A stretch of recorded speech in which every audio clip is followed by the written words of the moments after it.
Hello बच्चों, good morning all of you. और कैसे हैं? उम्मीद करते हैं अच्छे से होंगे। तो आइए हम लोग शुरू करते हैं आज का लेक्चर।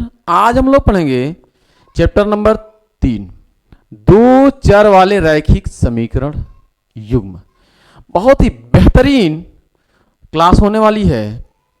पूरा सेशन आप आराम से देखें, आपको बिल्कुल बेहतरीन तरीके से समझ में आएगा। बहुत ही इंटरेस्टेड चैप्टर है। शुरू के ही कहानी दी हुई है, शुरू से ही कहानी की शुरुआत ही की है चैप्टर को। इसमें आखिला नाम की एक लड़की थी, वह एक मेले में जाती है। आखिला नाम की एक लड़की है, वह मेले में जाती है, ठीक है। और उस मेले के अंदर वह चरखी की सवारी करती है और एक हुपला खेल खेलती है।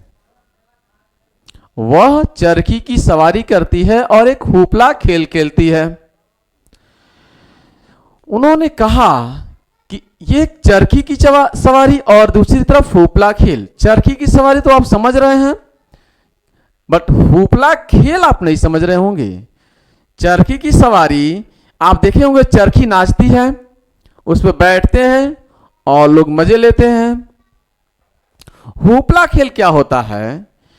एक बहुत बड़ा टेबल होता है और उस टेबल के ऊपर बहुत सारी चीजें, छोटी छोटी चीजें रखी हुई होती हैं, और आपको एक रिंग दिया जाता है और उस रिंग को फेंकने के लिए उस पर टेबल पर कहा जाता है। जैसे ही आप टेबल पर फेंकते हैं तो जिस वस्तु के अंदर वह रिंग चली जाती है, ठीक है, जिस वस्तु, जो भी वस्तुएं हैं छोटे छोटे टेबल पे, उन वस्तुओं के जैसे ही आप फेंकेंगे उन वस्तुओं पर, यानी रिंग को फेंकेंगे जैसे उस टेबल पर, तो टेबल पर रखी हुई जो वस्तुएं, उस वस्तुएं, वह वस्तुएं अगर रिंग के अंदर आ गई, अगर रिंग के अंदर आ गई तो वह वस्तु आपकी हो जाती है, ठीक है। तो यह आखिला नाम की लड़की है जो मेले में जाती है और दो खेल खेलती है, एक हुपला खेल खेलती है और एक चरखी की सवारी करती है। सवाल कहा उसने कि जितनी बार उसने हुपला खेल खेला उससे आधी बार उसने चरखी की सवारी की, ठीक है। जितनी बार उसने हुपला खेल खेला उससे आधी बार उसने चरखी की सवारी की, ठीक है। और एक बार, ठीक है, एक बार अगर चरखी की सवारी करती है, एक बार चरखी की सवारी करती है तो वह 3 रुपए देती है, और हुपला खेल खेलती है तो 4 रुपए देती है। सवाल यह है आपसे कि वह कितनी बार, कुल मिलाकर उसने 20 रुपए दिए, पहले कुल मिलाकर 20 रुपए दिए, ठीक, कुल मिलाकर 20 रुपए दिए। तो आपको यह बताना है कि कितनी बार उसने चरखी की सवारी की और कितनी बार उसने हुपला खेल खेला। फिर सुने कि आखिला नाम की एक लड़की है, वह मेले में जाती है, वह चरखी की सवारी करती है और हुपला खेल खेलती है। जितनी बार उसने चरखी की सवारी, जितनी बार उसने हुपला खेल खेला उससे आधी बार चरखी की सवारी करती है। यहां से एक इक्वेशन तैयार करेंगे। दूसरी, प्रत्येक बार उसने चरखी की सवारी की तो 3 रुपया दिया और हुपला खेल खेला तो 4 रुपया दिया, ठीक है। तो उसने कितनी बार कुल मिलाकर 20 रुपया दिया, कुल मिलाकर 20 रुपया दिया, ठीक। तो आपको यह बताना है कि कितनी बार उसने चरखी की सवारी की और कितनी बार उसने हुपला खेल खेला। बात समझ में आ गई है? आइए इस इंटरेस्टेड सवाल को पहले हम लोग देखते हैं। चैप्टर नंबर, अभी तो हमने हेडिंग डाला नहीं, चैप्टर नंबर क्या है? 3 है। चैप्टर नंबर 3 है। चैप्टर का नाम है दो चर वाले रैखिक समीकरण युग्म। दो चर वाले रैखिक समीकरण युग्म। यह चैप्टर आपको बहुत ही इंटरेस्टेड है, बहुत ही मजेदार चैप्टर है क्या इसमें मजेदार की बात? तो इसमें आप सिर्फ चर के बारे में पढ़ेंगे, दो चरों के बारे में पढ़ेंगे। चर का मतलब आप समझिए, जितने भी अक्षर होते हैं, जितने भी अक्षर होते हैं, या x कहिए या y कहिए या z कहिए, जो भी कहिए आप, जितने भी अक्षर होते हैं उनको आप चर कहते हैं।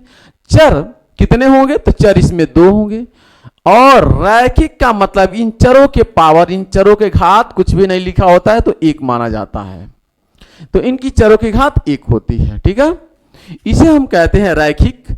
समीकरण युग्म इसलिए है, समीकरण ये दोनों बनेंगे, ये समीकरण मिलकर यानी x और y मिलकर समीकरण बनाएंगे, यानी x प्लस वाई प्लस, ठीक है, बराबर 5। ये समीकरण बन रहा है। जब भी बराबर कुछ लिखा जाए तो ये समीकरण बनेगा, यह समीकरण बनेगा। ठीक है, तो यह एक समीकरण बन रहा है। और युग्म मतलब दो दो, यानी इसी के जैसा एक और समीकरण, जैसे x माइनस वाई बराबर, ठीक है, 8। तो ये एक समीकरण है, यह भी एक समीकरण है, दो समीकरण है। ठीक है, तो ये दो चर हैं, दो चर हैं, रैखिक हैं। रैखिक का मतलब पावर इनके एक है, और समीकरण है यानी बराबर में कुछ लिखा हुआ है 0 या बराबर में 5 बराबर में 8। और युग्म का मतलब जोड़े में है, यह जोड़े में है। बात समझ में आ रही है? इनका अगर, ठीक है, व्यापक रूप देखा जाए, इनका अगर व्यापक रूप देखा जाए, ठीक है, तो व्यापक रूप अगर देखेंगे तो आपको ऐसे मिलेगा,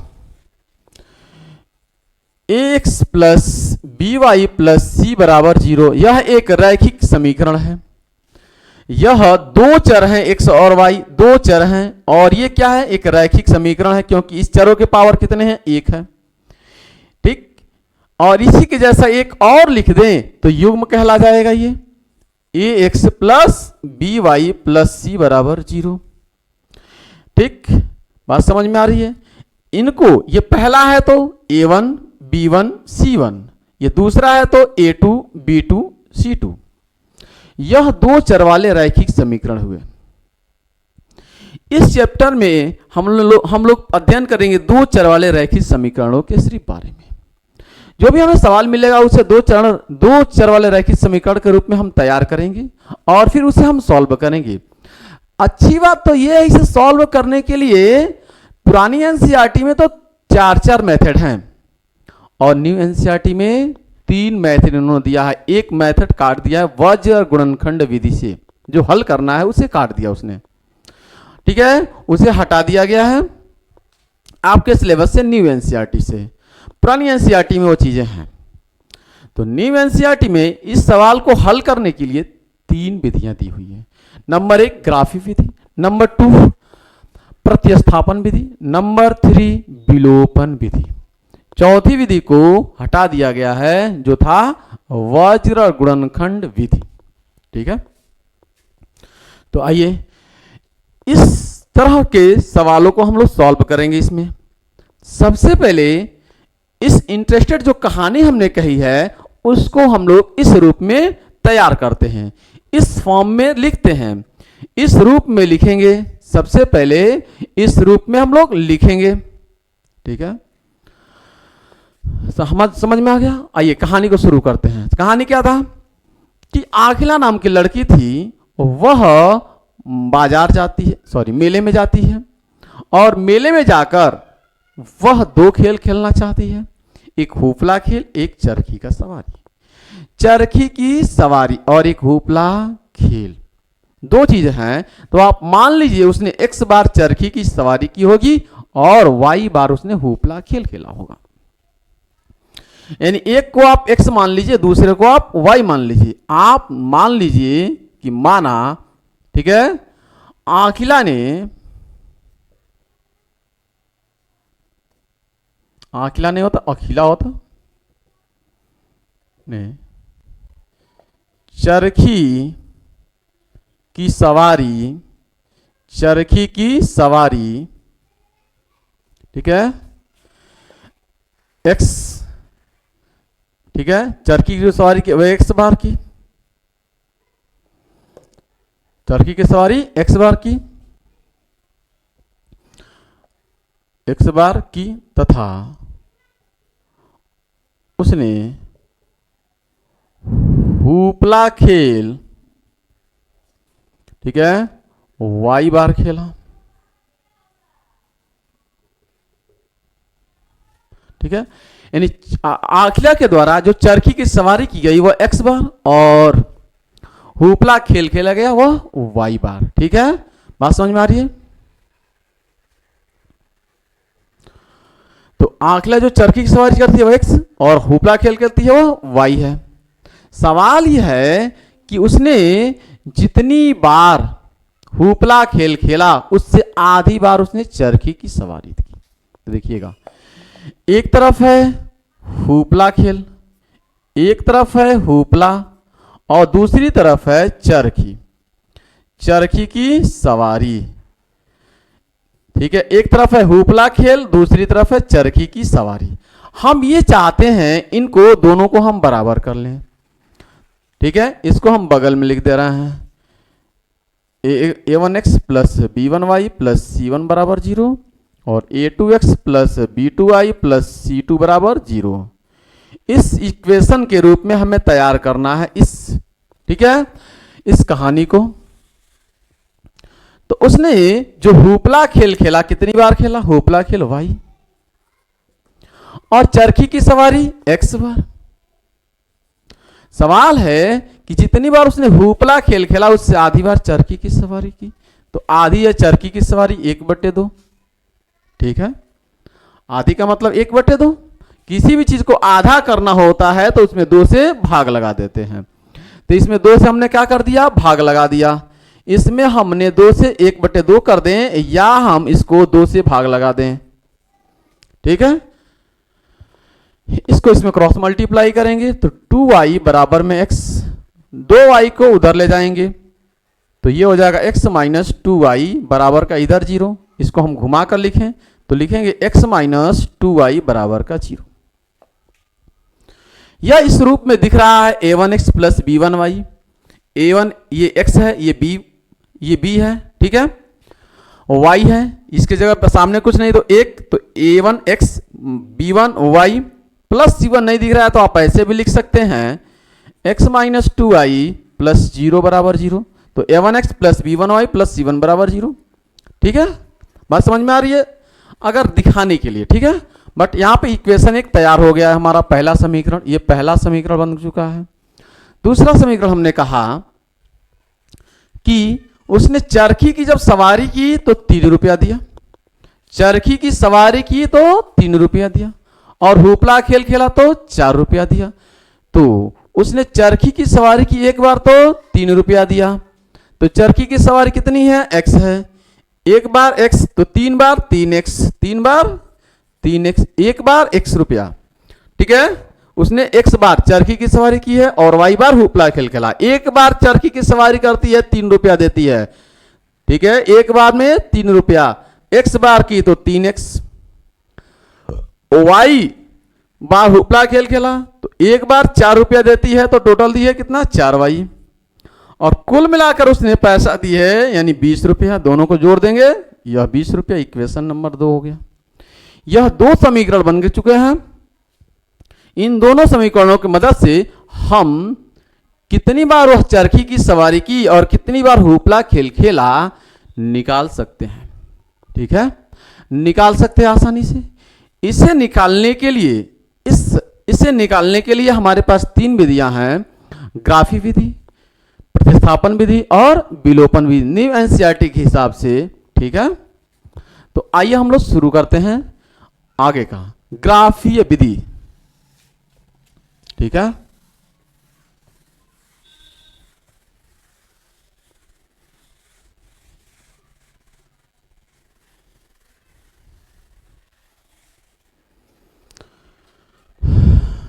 अभी अभी जो इक्वेशन हमने बनाकर तैयार किया था वह ये था x माइनस 2y बराबर का 0, इक्वेशन नंबर 1, और 3x प्लस का 4y बराबर का 20 इस साइड आएगा तो 3x प्लस का 4y प्लस का 4y माइनस का 20 बराबर का 0, इक्वेशन नंबर 2। तो यह 2 इक्वेशन आप अपने दिमाग में याद रखिए, यह 2 इक्वेशन आप अपने दिमाग में याद रखिए। ठीक है, आगे हम हेडिंग लगाइए, कॉपी आगे आप हेडिंग लगाइए कॉपी में, रैखिक समीकरण युग्म का ग्राफी विधि से हल। रैखिक समीकरण युग्म का ग्राफीय विधि से हल। ठीक है, यह न्यू एनसीईआरटी के हिसाब से है। ठीक है ना, न्यू एनसीईआरटी के हिसाब से, न्यू एनसीईआरटी के हिसाब से हम चल रहे हैं। ठीक है, न्यू एनसीईआरटी के हिसाब से हम पढ़ा रहे हैं आपको। ठीक है, तो अगला हेडिंग आपको मिलेगा रैखिक समीकरण युग्म का ग्राफी विधि से हल। अगला आपका टॉपिक है, इस टॉपिक पर आप ध्यान से देखें। ठीक है, तो ग्राफी विधि से, ठीक है, ग्राफी विधि से हम लोग हल करना सीखेंगे। बात समझ में आ रही है? ग्राफी विधि से हम लोग हल करना सीखेंगे। ठीक है, तो आइए हम लोग देखते हैं। इस तरह के दो इक्वेशन हम तैयार करते हैं जिसका व्यापक रूप है क्या, a1x plus b1y plus c1 बराबर 0 और a2x plus b2y plus c2 बराबर 0। यह दो इक्वेशन है हमारे पास। यह व्यापक समीकरण है। यह कैसा है? यह व्यापक समीकरण है। ठीक है, रैखिक समीकरणों युग्म का, दो चल रैखिक समीकरण का यह व्यापक रूप है। ठीक है, इसी फॉर्म में हम समीकरण को लाना है। ठीक है, इसी फॉर्म में हमें समीकरण को लाना है। ठीक, तो देखते हैं, आइए देखते हैं। सबसे पहला हम इस तरह का एक इक्वेशन लिखते हैं। यह इक्वेशन कितना है, x माइनस 2y बराबर का 0 और है 3x प्लस का 4y माइनस 20 बराबर का 0। ठीक है, माइनस 20 बराबर का 0। इसको हल करने के लिए, इसको हम लोग हल करने के लिए, है ना, इसको हम लोग हल करने के लिए ग्राफी विधि का इस्तेमाल करते हैं। कौन सा विधि? ग्राफी विधि का इस्तेमाल करते हैं। ठीक है, तो आइए हम लोग ग्राफी विधि का इस्तेमाल करते हैं सबसे पहले। तो ग्राफ, ठीक है, ग्राफ हम लोग कैसे बनाते हैं? ये एक्स अक्ष, ये एक्स और ये एक्स डैश होता है, और ये होता है आपके पास, ये होता है आपके पास, ठीक है, y और y डैश होता है। ठीक, y और y डैश होता है। यहां पे होता है 0 0। क्या होता है? यहां पर 0 0 होता है। इसके बाद से यहां पे नंबर होते हैं 1, ठीक है, 2 3 4 5 6, ठीक है, 7। यहां पे ऊपर भी इस साइड जो नंबर होंगे माइनस में होंगे, माइनस का 1, माइनस का 2। ऊपर पॉजिटिव नंबर होते हैं 1 2 3 4 5। नीचे माइनस में होते हैं माइनस का 1, माइनस का 2, माइनस का 3, माइनस का 4, माइनस का 5। ठीक है, ये नंबर होते हैं आपके पास।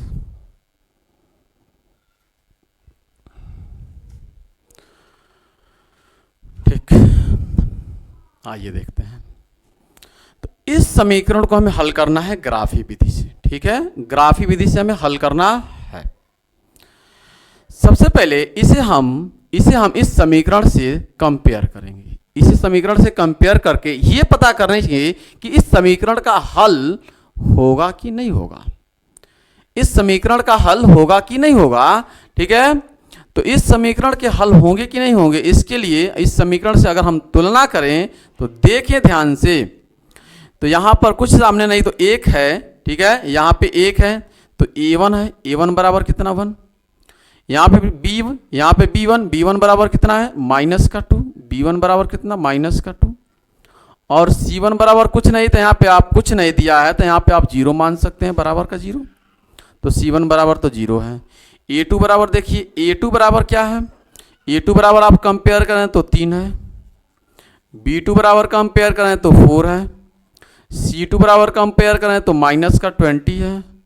ठीक है, बात समझ में आ रही है?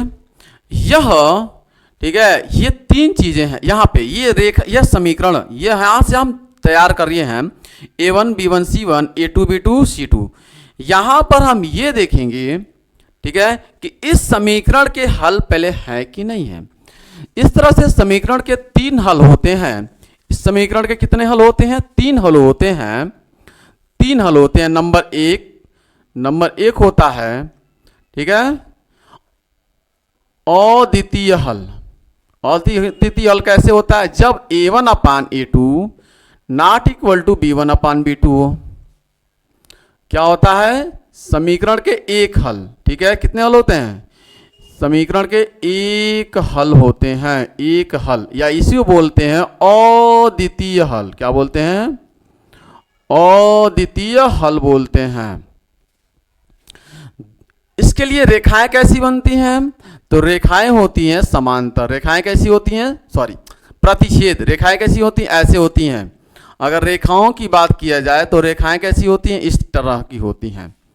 और एक रेखा दूसरी रेखा पर जिस बिंदु पर काटती है वह कहलाती है प्रतिच्छेद बिंदु, और वही उस समीकरण का हल होता है। वही उस समीकरण का हल होता है। तो यहां पे हम 2 रेखाएं खींचेंगे। वह रेखाएं कैसे बनेगी, ठीक है, वह रेखाएं कैसे बनेगी, उसी तरह का हल हमें मिलेगा।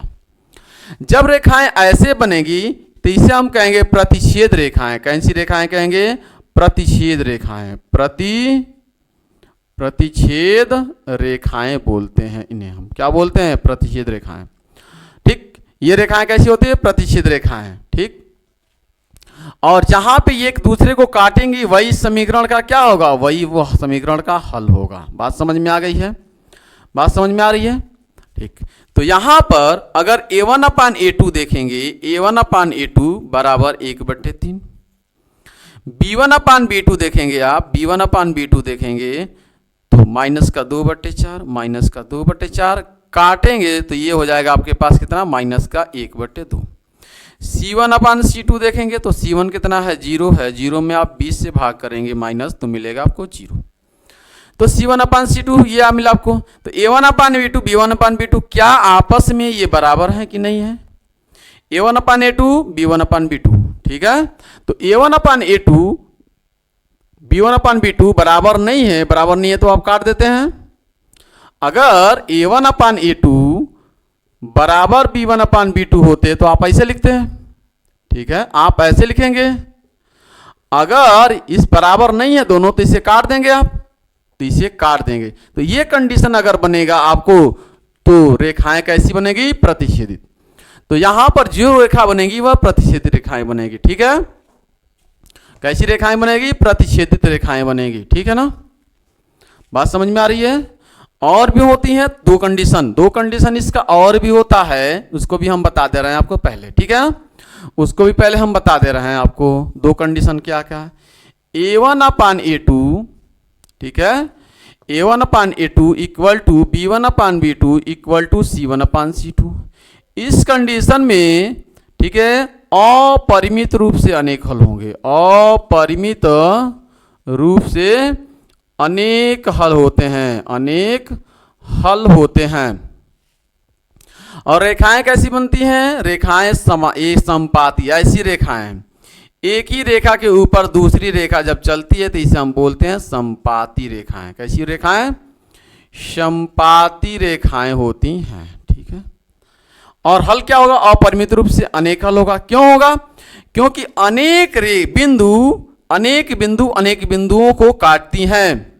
आपको पता होगा कि ये जो रेखा बनी है, कोई भी ये रेखा बनी है, कैसे बनी है?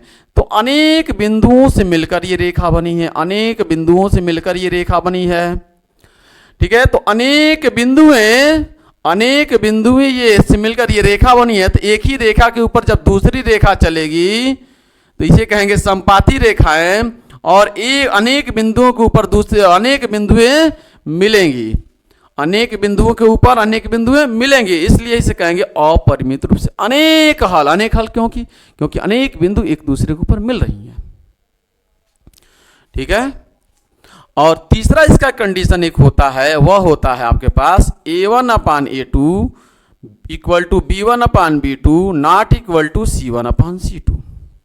जब यह कंडीशन आता है तो उस समय समीकरण का कोई हल नहीं होता है। कोई हल, ठीक है, कोई हल नहीं होता है। कोई हल नहीं होता है, उस कंडीशन में कोई हल नहीं होता है। और रेखाएं जो बनती हैं वो समांतर बनती हैं। कैसी रेखाएं बनती हैं?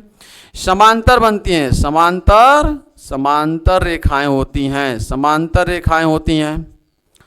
और जब समांतर रेखाएं होती हैं एक दूसरे को कहीं काटेगी नहीं, जब काटेंगी नहीं तो कोई हल मिलेगा ही नहीं। ठीक, यह काट रही एक बिंदु पर तो एक हल मिलेगा, या अनेक बिंदुओं पर मिल रही है तो अनेक हल मिलेगा, ये कहीं नहीं मिल रही है तो कोई हल नहीं मिलेगा। ठीक है, बात समझ में आ रही है? यह समांतर रेखाएं हैं, ये संपाती रेखाएं हैं, ये परिच्छेद रेखाएं हैं। और कंडीशन क्या है? इन दोनों को बोलते हैं हम लोग हैं संगत। क्या बोलते हैं? इन दोनों को बोला जाता है क्या? संगत। अगर पूछा जाए संगत है कि नहीं है, तो अगर condition a1/a2 not equal to b1/b2 हो, या a1/a2 बराबर b1/b2 बराबर c1/c2, तो इसे हम संगत बोलेंगे। अगर कंडीशन ऐसा हो a1/a2 बराबर b1/b2 बराबर नॉट इक्वल टू c1/c2, तो इसे हम बोलेंगे असंगत। क्या बोलेंगे? असंगत बोलते हैं। ठीक है, क्या बोलते हैं? असंगत बोलते हैं। बात कंफर्म हो गई? किताबों में आपको मिलेगा, इसको आश्रितों का संगत भी बोला जाता है। ठीक है, आश्रितों का संगत भी बोला जाता है। ठीक, लेकिन इसे संगत के अंदर ही इन दोनों को गणना हम लोग करते हैं, संगत के अंदर। आइए इसको सॉल्व कर लेते हैं सबसे पहले। ठीक, वो कंफर्म हो गया आपके पास। तो यहां पर a1/a2 बराबर b1/b2 नहीं है। देख रहे हैं आप? ये a1/a2 कितना है? 1/3। b1/b2 कितना है? -1/2। तो a1/a2 not equal to b1/b2 है। इस कंडीशन में आपका रेखाएं ऐसी बनेंगी इस ग्राफ पर, और समीकरण का केवल एक हल मिलेगा आपको। ठीक, मिटा देते हैं इसको, हम ग्राफ बना लेते हैं।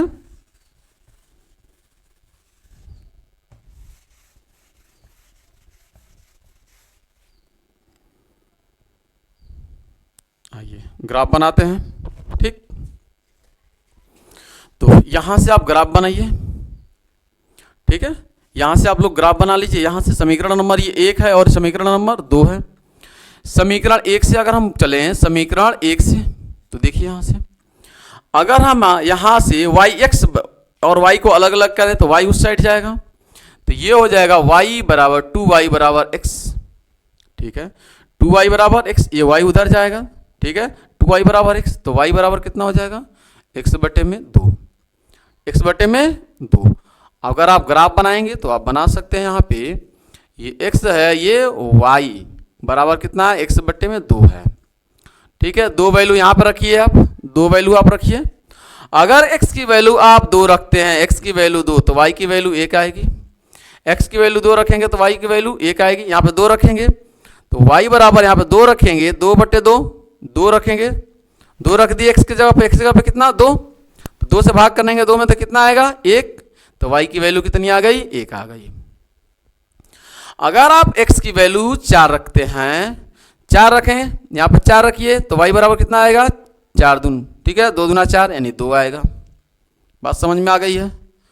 यहां से आप दूसरे, यहां से आप ग्राफ बना लीजिए। यहां से यहां पर y बराबर कितना? x की जगह पे 4 रखे हैं, भाग किए हैं, 2 आया है। ठीक, यहां पर आप रखिए, इस समीकरण से आप ग्राफ बनाइए। तो समीकरण 2 से हम ग्राफ बना ले रहे हैं। समीकरण 2 से आइए देखते हैं। देखिए 3x प्लस 4y बराबर 20, 3x प्लस का 4y माइनस का 20 बराबर का 0 है। 20 को उधर ले जाएंगे तो बराबर का 20 बन जाएगा। कितना बनेगा? बराबर का 20। 3x को उधर ले जाएंगे तो 4y बराबर 20, ये उधर जाएगा, कितना हो जाएगा? माइनस का 3x।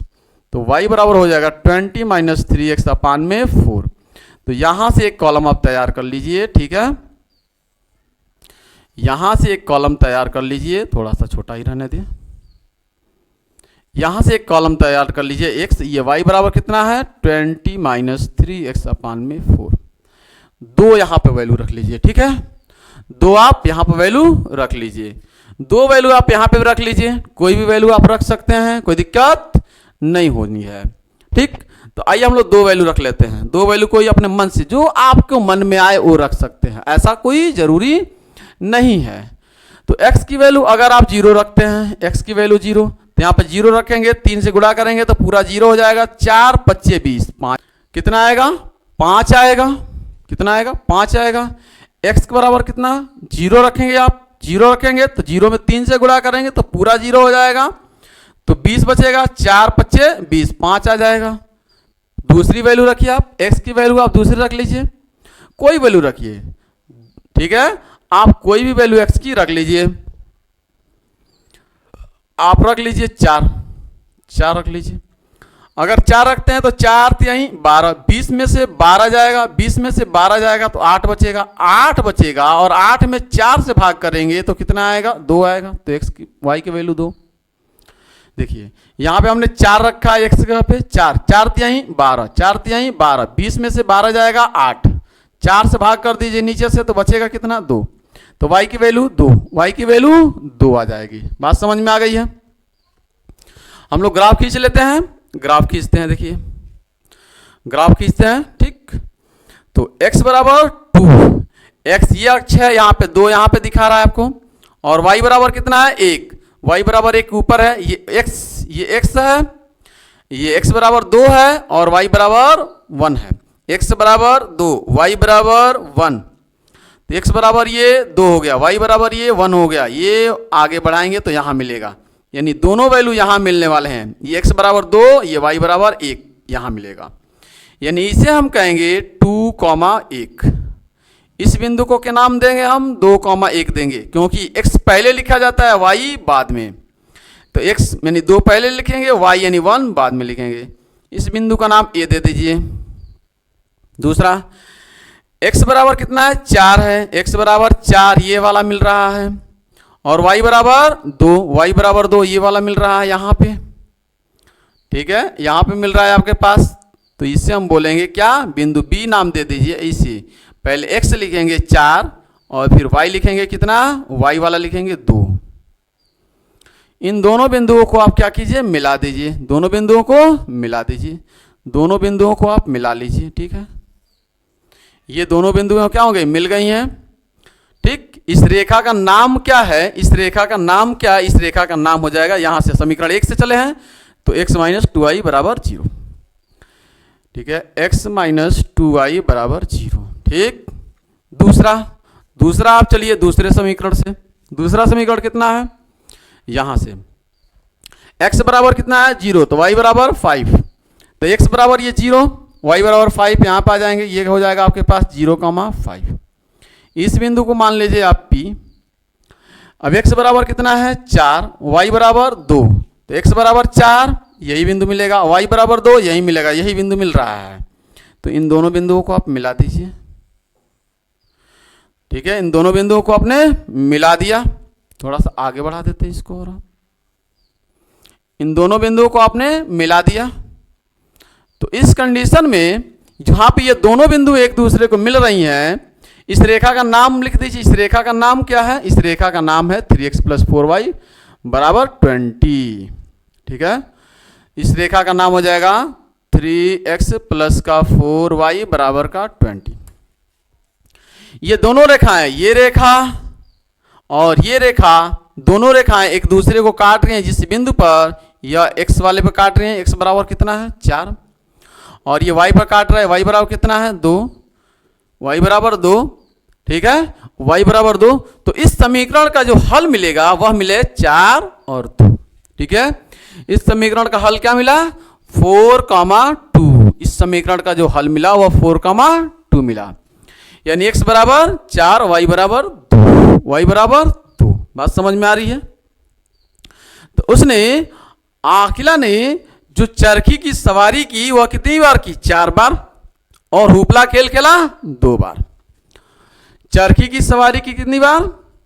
चरखी की सवारी कितनी बार की उसने? 4 बार। और हुपला खेल कितनी बार खेला? हुपला खेला इतनी बार, कितनी बार? हुपला खेल खेला उसने 2 बार। हुपला खेल कितनी बार खेला उसने? 2 बार, ठीक। 4 बार उसने चरखी की सवारी की। एक बार में 3 रुपया दी थी, तो 4 बार में कितना हुआ? 4 × 3 = 12 रुपया चरखी के लिए। और ये 4 बार, ये 4 रुपया दी थी हुपला के लिए। हुपला खेल कितनी बार खेली? 2 बार। तो 2 बार हुपला खेल खेली, 4 रुपया दी थी, 4 दूना 8 रुपया हुपला के लिए दी थी। 8 रुपया हुपला खेल के लिए। देखिए चरखी की सवारी उसने कितनी बार की? 4 बार। कितनी बार की? 4 बार। और हुपला खेल कितनी बार खेला? 2 बार। कितनी बार? 2 बार। एक बार चरखी की सवारी की थी तो कितनी रुपया दी थी? 3 रुपया। तो 4 बार की है तो 4 तिहाई 12 रुपया चरखी की सवारी के लिए दी थी। कितना रुपया? 12 रुपया। 2 बार हुपला खेल खेला, एक बार 4 रुपया दी थी, तो 2 बार के लिए तो 4 दूना 8 रुपया दी, तो हुपला खेल के लिए 8 रुपया दे दी। ये हुपला खेल के लिए 8 रुपया, यहां पे ये 12 रुपया, तो 12 और 8 कितना हुआ? 20। टोटल उसने 20 रुपया दी थी। ये सवाल का आपका आंसर प्रूफ हो रहा है। ठीक है।